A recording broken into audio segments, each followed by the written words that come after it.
Well, with a change in government and the BC NDP's John Horgan currently Premier Designate, it's time to introduce you to BC's very own destroyers. Of course, we are borrowing that term from our amazing best-selling author and Alberta Bureau Chief Sheila Gunn Reid and her incredible book titled The Destroyers. That's the book that brought Albertans and Canadians the truth about who the key figures in Rachel Notley's NDP government would be and how exactly they plan to destroy the tall poppy of Confederation. So I thought we would now do the same here in a video format now that BC is destined for an NDP Green Frankenstein government led by John Horgan. And well, he has already set off to hire many of his own destroyers, especially if his new chief of staff is any early indicator. Meet Geoff Meggs. He will serve as John Horgan's chief of staff. Meggs is currently part of the B team of destroyers down at Vancouver City Hall, where he serves on council for Vision Vancouver. Meggs has plenty of experience in destroying this province. After all, he was part of the NDP team that ruled this province in the decade of darkness that was the 1990s. Back then, Meggs was communications director for Premier Glenn Clark. Glenn Clark is best known for the Casino Gate scandal that forced him to resign after he allegedly accepted $10,000 worth of home renovations in exchange for approving casino licenses. The incident played out famously on local evening news when the RCMP paid Clark a visit to his home and TV news cameras caught it all on tape as they were tipped off. Glenn Clark could be seen pacing in his home as the police carried out the raid. And there was Geoff Meggs right there trying to spin some major damage control for the Premier. If you hear that and think, well, Horgan's getting the old band back together from the 1990s, well, you'd be right. But go back even further than the 90s and Geoff Meggs' past is even more concerning. For 12 years, Geoff Meggs was a member of the Communist Party. It's well known he served on the Communist Party's committees and even wrote and edited their newspaper for most of those 12 years.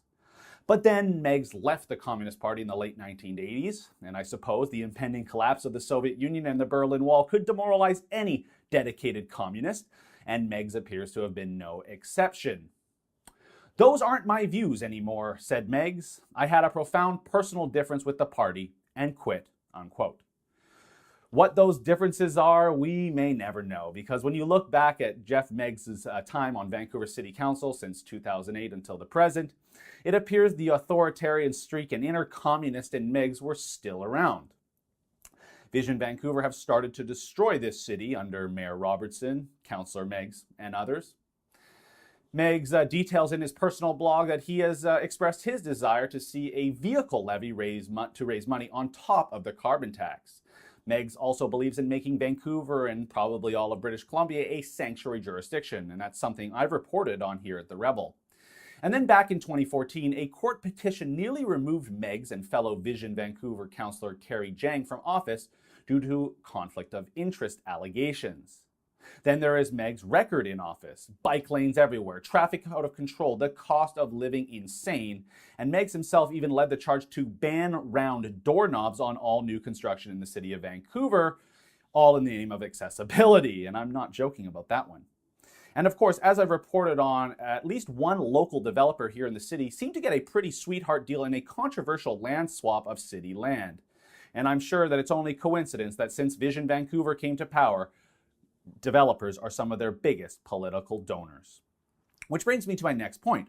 Well, will John Horgan and the NDP really ban big money donations from corporations, unions, and wealthy individuals as they promised they would? Because it's not just Christy Clark and the BC Liberals who do this. Vision Vancouver has done the exact same thing over the years, raising big money just to stay in power here municipally. Just take a look at the big money Meggs and Gregor received ahead of the 2008 election when they took power. Over $650,000 from CUPE, then close to $100,000 from Joel Solomon, also known as Mr. Tides Canada. So if big labor and millionaire environmentalists want to donate to their progressive causes in BC, well, they do, and never mind third-party groups. Look, the hiring of Meggs is not good at all. A former communist with deep ties to the BC NDP destroyers of the 1990s, and a man who is radically opposed to all oil and gas development. A man who has helped ruin the city of Vancouver the last 9 years. But there's a silver lining here. Vancouver residents will have a chance to replace Meggs on council before the next election.